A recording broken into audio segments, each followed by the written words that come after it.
Trigger warning. In this episode, the talk of suicidal ideation, trauma, psychiatric ward stays, and other topics that may cause someone to be triggered regarding mental health/mental illness issues will be discussed in this episode. Viewer discretion is advised.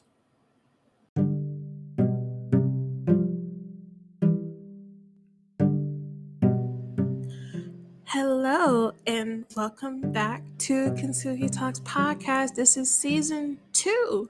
Season 2. I can't believe I am saying that. It's crazy, but it feels so good. It feels so good. Now, this is going to be a bit of a update episode. I really just want to get into what I've been dealing with as of recently, and it also connects to why for the last episode that was posted for the first season, the interview that I did with Lauren Medina was posted so much later than I wanted to post. But for those that have been loving and listening to the episode with Lauren Medina, thank you so much. I greatly appreciate it. It is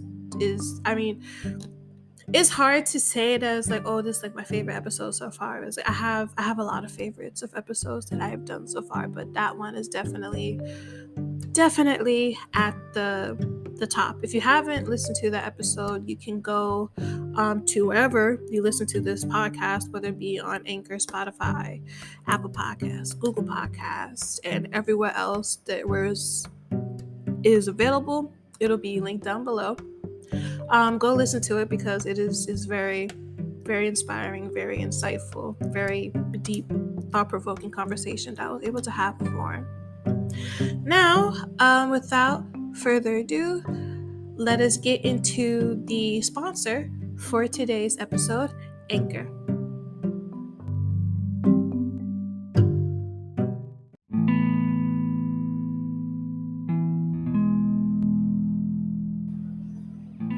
So,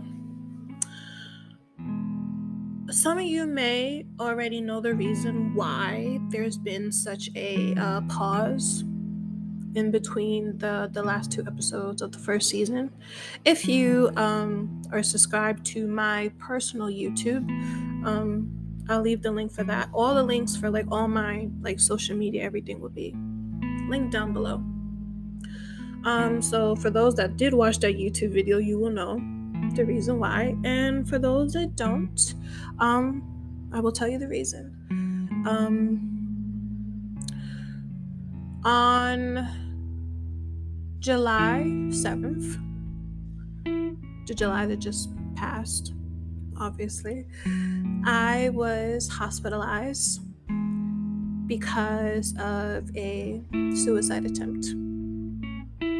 The suicide attempt was made on July 5th. I didn't go to the hospital for it until the 7th. The method that I tried to take my own life was by overdosing on pills that I was actually taking, that were prescribed to me already for the mental illness conditions that I already deal with, which is depression, anxiety, and borderline personality disorder.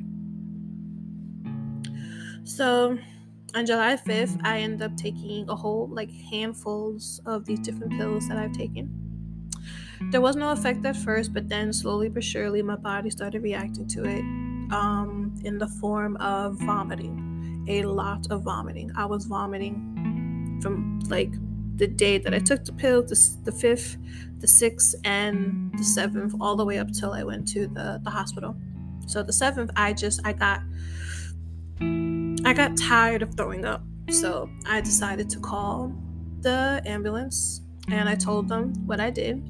I told them that it was a suicide attempt and all that stuff. They came, picked me up, took me to the closest hospital that has a psych ward unit in it. And yeah, and I was in the psych ward for about like a week and a half. I want to say like a week and a half. Now, this hospital visit is my third psych ward visit in total. Mind you, I've had multiple attempts, but I've only gone to the hospital for said attempts for 3 different occasions, and this one being the most recent one.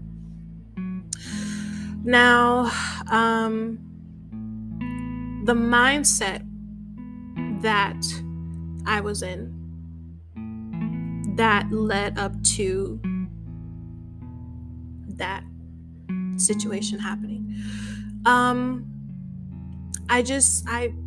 I became numb to the point where it's just like I didn't care.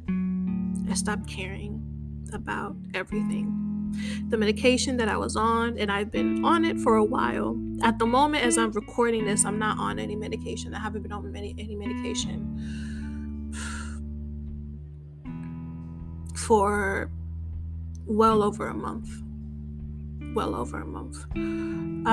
Because I'm in the process of looking for a new psychiatrist and a new therapist.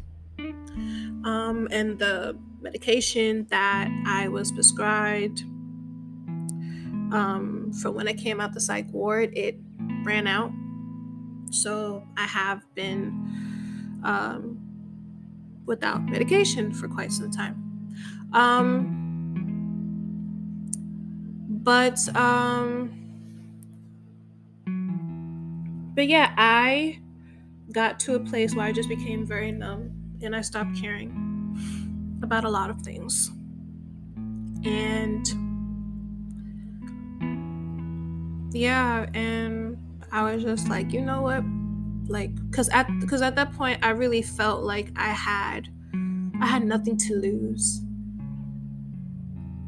Because it felt like I lost everything already. And I was just like, you know what? I got nothing to lose. I'll just pop these pills. Because the thought was already running through my head. It was already in my mind as an intrusive thought. Up until that point, I didn't have no desire or anything to even want to do it. And then just got to the point I was like, you know what? Forget it. I'm gonna just do it. I'm gonna do it because it's in my mind. So it's like it's like I really want to do it and I should do it, you know. And that obviously led me to be in the hospital. Again, I stayed there for a week and a half.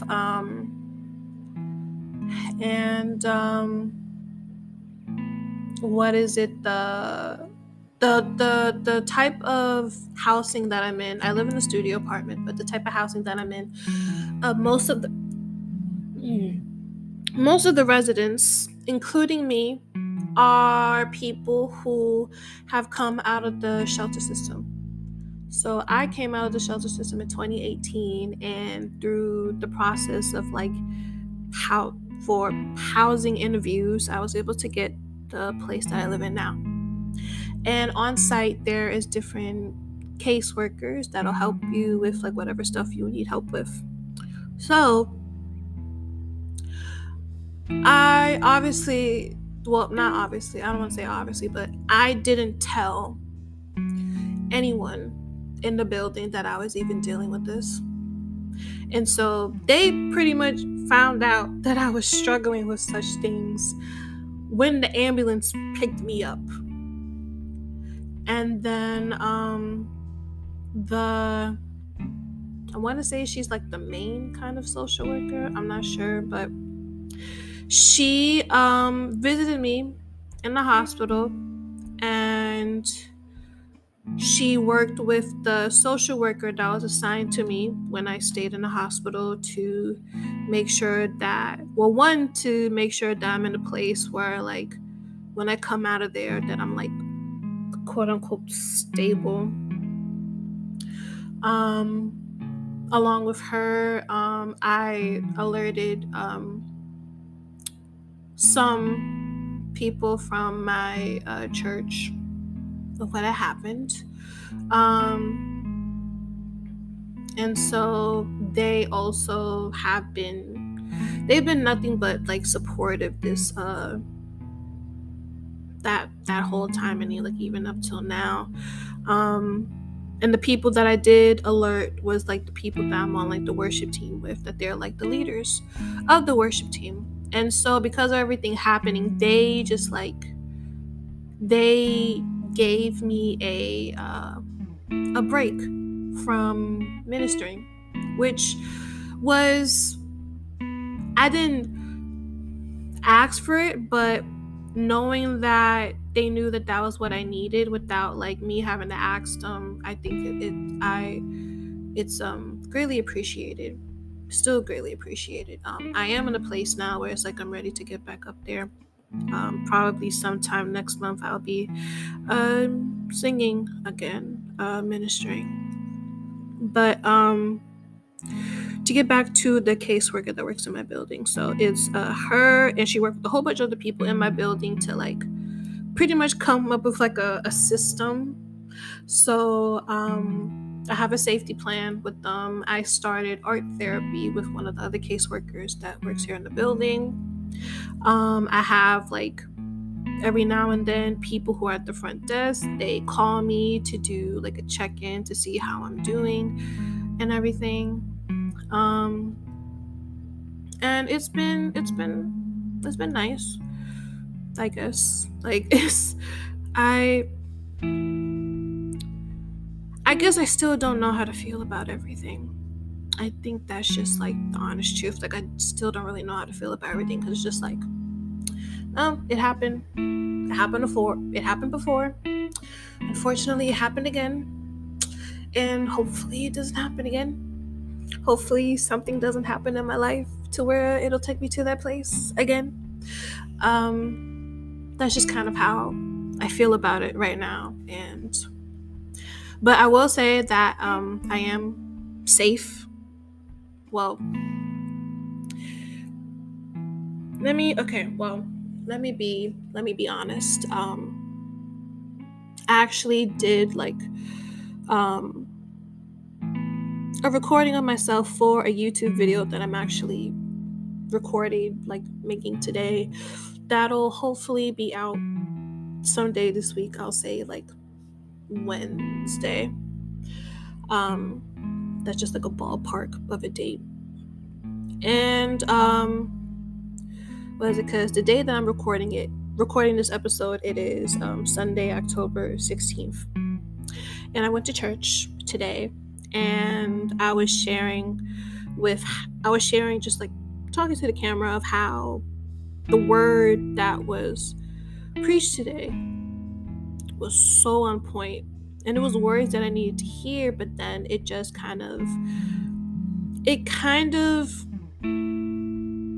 not even kind of, it did, it reminded me of the place that I'm in, like spiritually, emotionally, physically, mentally, psychologically, all the areas in my life of where I'm at right now. And I did have a moment where I cried and I expressed certain feelings that I felt. I will share some of those feelings here, and hopefully I can share those feelings without shedding a tear. But the main thing of everything that I said was like, I'm not okay right now. I'm not as okay as I want to be. And this is me just being honest with you guys. Because I want to be honest. And I want to show that this process, this journey, this life that God has apparently chose me to live, it is not easy. And it hasn't been easy for a very, very long time. And I'm at a point in my relationship with God where I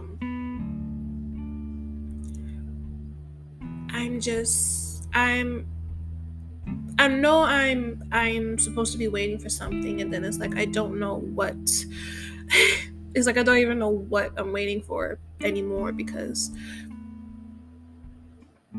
it just feels like it's been too long since a real good thing has happened, you know? And I say this to say that it's like I know I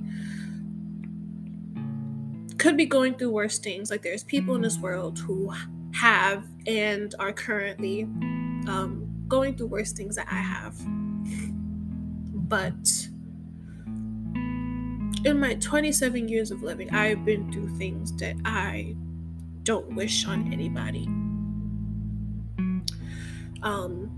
I won't get into detail about those certain things, but if you follow me long enough, and if you are already a subscriber on my YouTube, then you will know what some of those things are, because I've pretty much shared a lot of what I went through on my personal YouTube channel, and even here on the podcast here and there. So I am in a place right now where I am having to wait. And I'm also still dealing with feelings feelings and thoughts of suicidal ideation. And there's a lot of days where I don't have the desire, the will, the wanting feeling of like wanting to act on it. But I can't sit here and lie and say that there haven't been days where I did want to act on it. I really did. Because I am beyond tired. Beyond tired.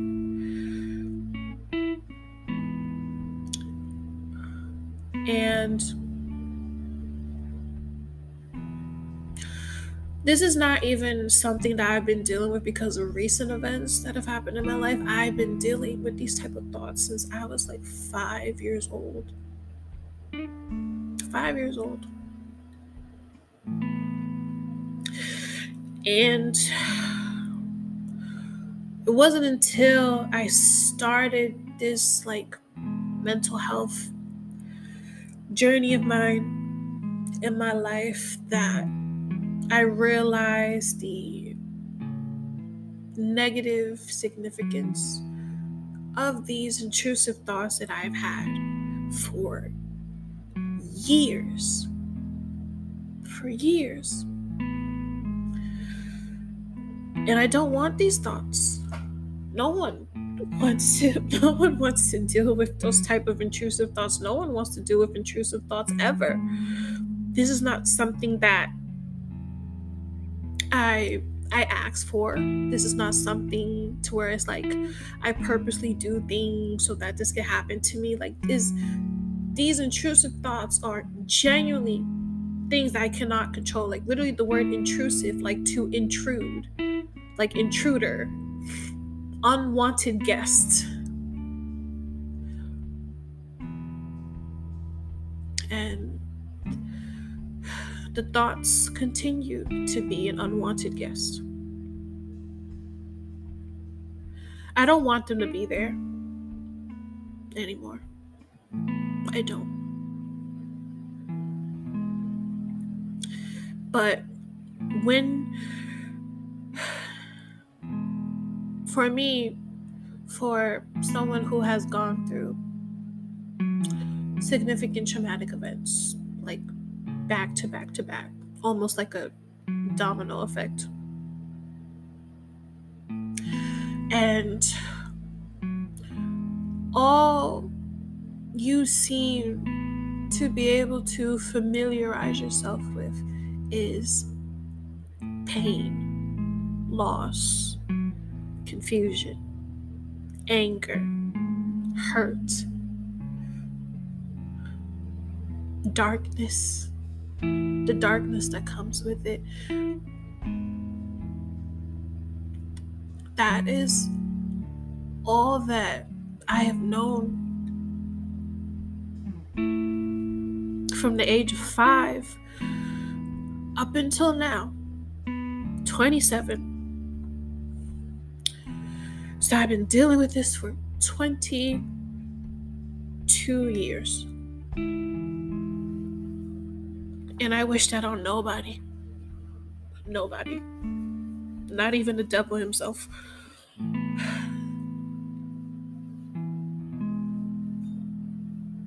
And of course, I want to be happy. I want to be able to live and breathe and fully dive into the person that is me, outside of trauma, outside of everything I've been through. But the fact that that is all that I have known, to think that there is a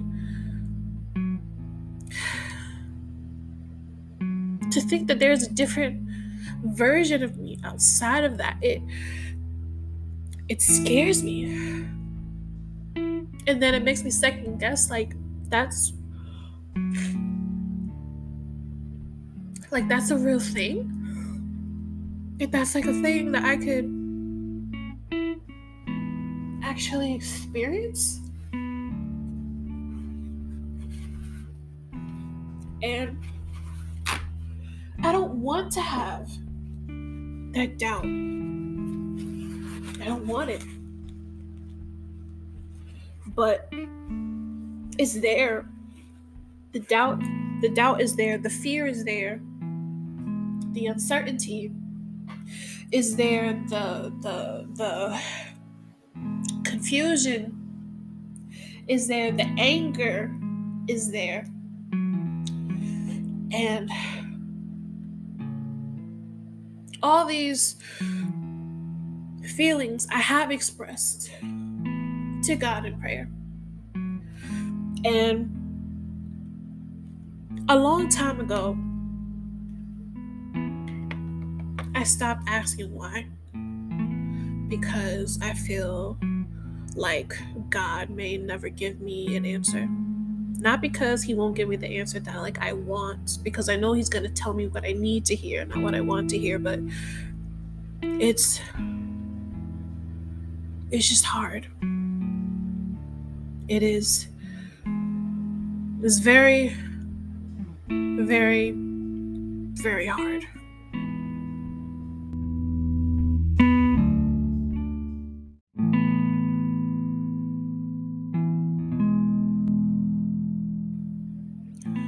I was really trying to not cry recording this episode, but I did. I did. Which I shouldn't be surprised about at all, really. But, yeah, that is what I have been dealing with. That is what has happened. That is what I've been dealing with. That is what I'm currently dealing with. And I know I will probably get people messaging me asking how they can be there for me. If I already am not around you, either with just hanging out as friends or in church,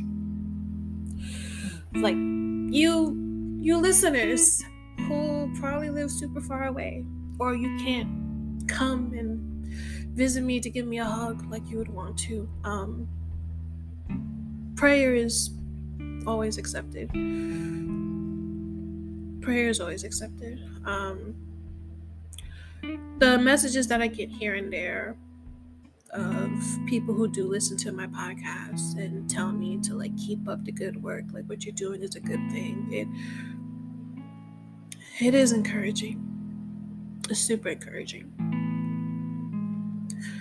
The reason that I even started this, because God had placed it in my heart a long time ago, and because of certain life events that had happened and fear, I pushed it to the back of my mind up until the day I was like, you know what, we're gonna do this. And thanks to a platform like Anchor that makes it super easy for me to even put something like this together, I have a podcast, and I am recording episode 1 of season 2 of my podcast. And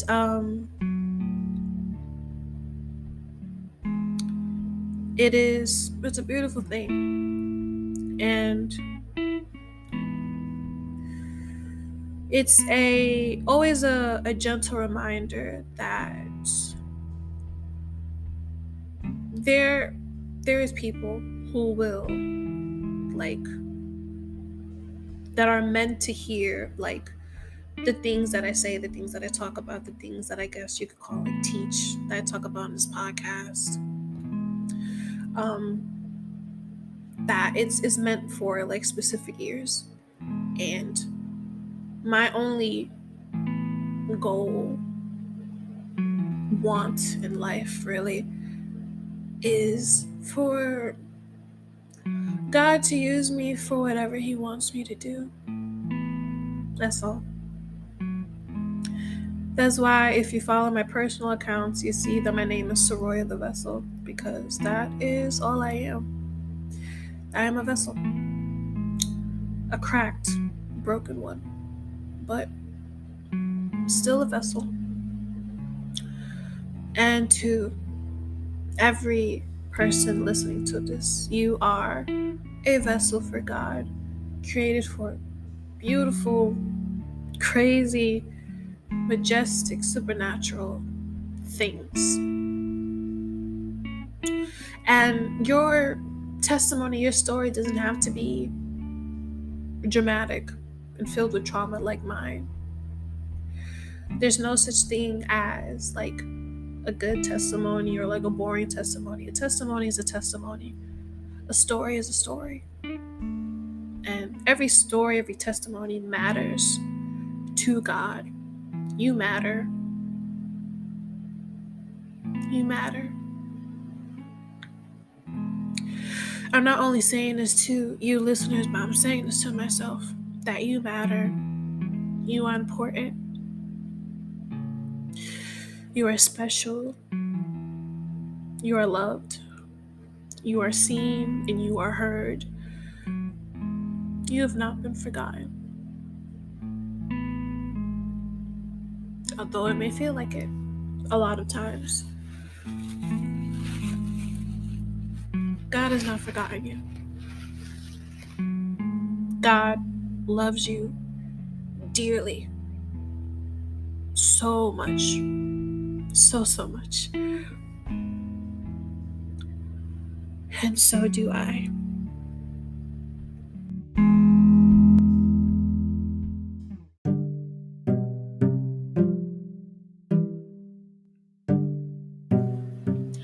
All right.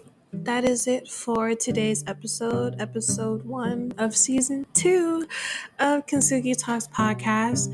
Thank you to those who took the time to listen in. Thank you to those who have been showing me support for the beginning. And if you want to continue to listen, you can listen to Kintsugi Talks podcast on Anchor, Spotify, Apple Podcasts, Google Podcasts, and all the other links to all the other places you can listen to this podcast down below. And until then, God bless.